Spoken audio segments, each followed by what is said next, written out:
तो चलिए बच्चों, आज हम क्लास 10 का लेसन 3 सवैये जो रसखान द्वारा लिखे गए हैं वो पढ़ेंगे।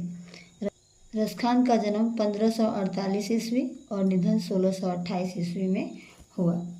रसखान का असली नाम सैयद इब्राहिम था। उनका जन्म दिल्ली के एक संपन्न परिवार में हुआ था। गोस्वामी विट्ठल नाथ जी से दीक्षा ग्रहण कर व्रज में रहकर कृष्ण भक्ति के पद लिखे। इस मुसलमान कवि की अनन्य कृष्ण भक्ति सराहनीय है। इनकी कविता में कृष्ण की रूप माधुरी, व्रज महिमा, राधा कृष्ण की प्रेम लीलाओं का वर्णन है। उनकी भक्ति में प्रेम, श्रृंगार और सौंदर्य की त्रिवेणी बहती है। व्रज भाषा का जैसा सरल, तरल, सरस, स्वच्छ और सजीव प्रयोग रसखान की कविता में मिलता है, वैसा बहुत कम कवियों में प्राप्त होता है। रसखान जैसे भक्त कवियों को लक्ष्य करके ही भारतेंदु हरिश्चंद्र ने कहा था, इन मुसलमान हरिजनन पर कोटिक हिंदू वारिये। इन मुसलमान हरिजनन पर कोटिक हिंदू वारिये किसने कहा था? भारतेंदु हरिश्चंद्र ने। सुजान रसखान प्रेम वाटिका और रसखान रचनावली उनकी प्रसिद्ध रचनाएं हैं। यहाँ रसखान के 4 सवैये लिए गए हैं। इनके सवैये में कृष्ण ही नहीं, कृष्ण भूमि के प्रति अनन्य अनुरक्ति एवं समर्पण की भावना सजीव हुई है। कृष्ण की विविध लीलाओं का मनोहर वर्णन हुआ है। इन सवैये में कृष्ण का धेनु चराना, वेणु बजाना, प्रेम रंग में रंगना, भंगिमाओं के साथ माधुर्यपूर्ण चित्रण हुआ है। कृष्ण के सामीप्य के लिए कवि लकुटी लेकर ग्वालों संग फिरने की बात करते हैं। तो चलिए स्टार्ट करते हैं आज रसखान का सवैया और उसका अर्थ। कवि रसखान कहते हैं कि मानुष हो तो वही रसखान, बसो मिल गोकुल गाँव के ग्वारन। जो पशु हो तो कहाँ बस मेरो, चरो नित नंद के धेनु मझारन। पाहन हो तो वही गिर को, जो धर्यो कर छत पुरंधन कारण। जो खग हो तो बसेरो करो, मिल कालिन दी कुल कदम्ब के डारन। तो कवि रसखान कहते हैं कि अगर उनका जन्म मनुष्य की योनि में होता है, मनुष्य का जन्म मिलता है, तो वो गोकुल में रहना चाहेंगे, कृष्ण की गायों के साथ रहना चाहेंगे। अगर उनको पशु का जन्म मिलता है तो कहाँ उस पर उनका बस चलने वाला है। कवि रसखान कहते हैं कि अगर उनको पशु का जन्म मिलता है तो उस पर उनका कोई बस चलने वाला नहीं है। तो वो क्या करेंगे कि वो नंद की, भगवान कृष्ण की गायों के बीच रहेंगे और उनके साथ रह के वो चरेंगे। और वो कहते हैं कि पाहन हो तो वही गिर को, अगर वो पत्थर होंगे तो उसी गिरी के, कौन से गिरी पर्वत के? गोवर्धन पर्वत के, कि जो भगवान इंद्र के कोप से श्री कृष्ण ने अपने हाथों पर छत्र के जैसे उठा लिया था। फिर रसखान कहते हैं कि जो खग हो तो बसेरो करो, मिल कालिन दी कुल कदम्ब की डारन।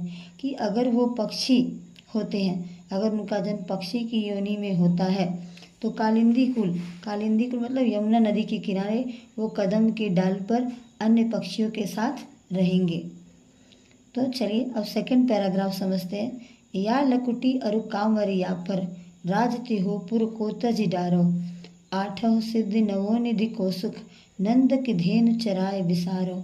रसखान कवो इन आखिन सो, ब्रज केवन बाग तड़ाग निहारो। कौटिकहो कल धौत के धाम, करील के कुंजन ऊपर वारो।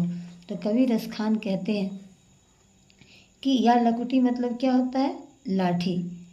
कि भगवान कृष्ण की लाठी और उनका कंबल लेकर, अगर भगवान श्री कृष्ण की लाठी और कंबल मुझे मिल जाए तो मैं उस पर तीनों लोग को वार दूँ, और ऐसा कहते हैं कि उनके गाय चराने का सुख मिल जाए तो मैं उस पर 8 सिद्धि 9 निधियों को भी विसार दूँ। कवि रसखान कहते हैं कि मैं इन आँखों से ब्रज के वन बाग के तालाबों को देखूं और वहाँ क्या कहते हैं, कटीली झाड़ियों के झुरमुट के ऊपर मैं सोने का महल भी वार दूँ। उनके कहने का मतलब ये है कि अगर भगवान की लकुटी और कांवरिया, लकुटी का मतलब उनकी लाठी और कांवरिया उनका कंबल, अगर वो मिल जाए तो मैं उस पर तीनों लोग मतलब न्यौछावर कर दूंगा। और कहते हैं कि अगर उनकी नंद की धेनु चराने का मौका मिले तो मैं 8 सिद्धि 9 निधियों के सुख को भी विसार दूंगा, मतलब भुला दूंगा। और फिर वो कहते हैं कि अगर इन आँखों से ब्रज के बांध, तालाब ये सब देखने का मौका मिले रसखान को, तो वो क्या करेंगे, करील के कुंज ऊपर, तो करील के कुंज मतलब कांटों की जो झाड़ियाँ होती है, झुरमुट, उसके ऊपर रहेंगे वो, और उसके ऊपर क्या करेंगे वो, कौटिकह कलधौत के धाम, मतलब कोटि को करोड़ों सोने के महल भी उस पर वार देंगे।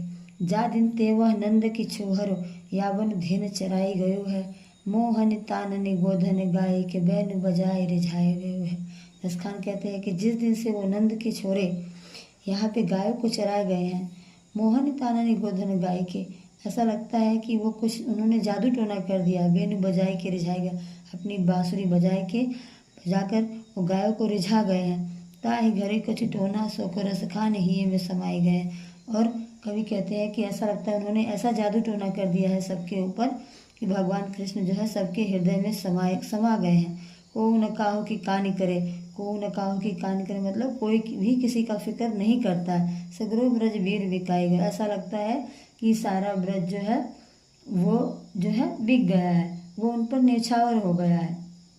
मोर पखा सिर ऊपर राखी हो, गुंज की माल गरे पहिरूंगी, ओढ़ पीताम्बर ले लुकटी बन, गोधन ग्वारिन संग फिरूंगी। यहाँ पे क्या कवि कहते हैं कि गोपियाँ कहती है कि मैं मोर के पंख को अपने सर के ऊपर लगाऊंगी और गुंज की माला को गले में पहनूंगी, गुंज की लाल रंग की माला को गले में पहनूंगी, और पीला वस्त्र धारण करके, ओढ़ पीताम्बर मतलब पीला वस्त्र धारण करके, ले लकुटी लाठी लेके, वन में ग्वारिन बन के इधर उधर गांव के मतलब गायों के साथ इधर उधर वन फिरूंगी, भटकूंगी। भव तो वो ही मेरो रस खाने, सो तेरे कही सब स्वांग भरूंगी। भाव तो वो ही मेरो रस खाने मतलब जो भी भगवान को भाता हो, जो भी कृष्ण को भाता हो, वो सारे स्वांग करेंगे, मतलब वो रूप धारण करेंगे वो लोग, वो रूप धारण करेंगे। पै मुरली मुरलीधर की अधरा नधरूंगी। और वैसा कहती हैं कि पर मुरलीधर की जो मुरली है वो हम अपने ओठों पे नहीं धरेंगे, क्योंकि अगर उनकी मुरली हम अपने ओठों पे धरेंगे तो उनकी मुरली जो है जूठी हो जाएगी, और हम अपने आराध्य देव के साथ ऐसा व्यवहार कदापि नहीं करना चाहते हैं। तो चलिए इसका सारांश समझ लेते हैं, कविता का सारांश समझ लेते हैं सब साथ। तो देखिए जो इसमें कवि है रसखान, इस पूरे सवैये में कवि रसखान है, उनकी जो कामना है तो उनकी ऐसी कामना है कि उनकी व्रज में जन्म लेने की कामना है, और वहाँ की प्रत्येक वस्तु कहीं ना कहीं उन्हें आकर्षित करती है, और वहाँ की जो ब्रज की भूमि है उसके साथ कवि का बहुत लगाव है, और वो ब्रज की भूमि कवि के हृदय में जो है समा गई है। और वो चाहते हैं कि जब भी रसखान कवि जो है वो अगले जन्म में जब भी जन्म ले तो उनका जन्म व्रज में ही हो, और कवि के अंदर जो है समर्पण की भावना है।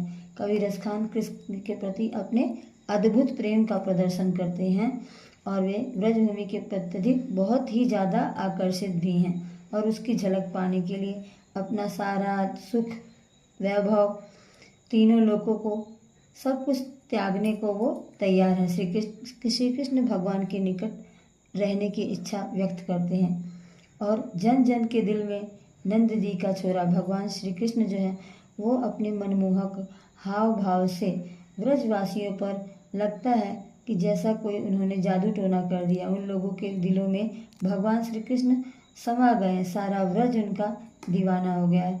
इस प्रकार हम कह सकते हैं कि इसमें पवित्र प्रेम की झलक भी देखने को मिलती है। ब्रज की गोपियाँ श्री कृष्ण की तरह अपने समस्त क्रियाकलाप करने को तैयार हैं, वो हर तरह का ड्रामा करने के लिए, हर तरह का स्वांग करने के लिए तैयार हैं। और जो भगवान श्री कृष्ण ने मुरली अपने होठों पे रखी है, जिस मुरली ने सबका मन मोह लिया है, वो मुरली गोपियाँ जो हैं वो अपने होठों पे रखने को तैयार नहीं है। वो ऐसा कहती हैं कि भगवान श्री कृष्ण की मुरली अगर हम अपने होठों पे रखती हैं तो ये हमारे आराध्य देव का अपमान होगा, जो गोपियाँ नहीं करना चाहती हैं। तो आइए थोड़ा शब्दार्थ पे भी एक नज़र डाल लेते हैं। मानुष मतलब क्या होता है? मनुष्य। बसो मतलब रहना, बसना। मंझारण मतलब मध्य या बीच में। पाहन मतलब क्या होता है? पत्थर। पुरंदर मतलब भगवान इंद्र। कालिंदी कुल मतलब क्या होता है? यमुना नदी का किनारा। लकुटी मतलब क्या होता है? लाठी। कांवरिया मतलब होता है कंबल। तीहू मतलब तीनों। पूर्व क्या होता है? लोक। बिसरो मतलब भूल जाए। कौटिक मतलब करोड़। करिल एक कटीला वृक्ष, करधौत के धाम मतलब सोने का राजमहल। तो आई होप आपको ये वीडियो पसंद आया होगा। आपको ये वीडियो ज़रा भी हेल्पफुल हो तो प्लीज़ इसे लाइक शेयर सब्सक्राइब करें और हमें हेल्प करें ये बताने में कि आप नेक्स्ट कौन से चैप्टर का वीडियो चाहते हैं या कौन से सब्जेक्ट से रिलेटेड वीडियो चाहते हैं, कौन से टॉपिक पर। तो हम हमें भी मोटिवेशन मिलेगा और हम आपके लिए ये कोशिश अपनी जारी रखेंगे। Thanks for watching.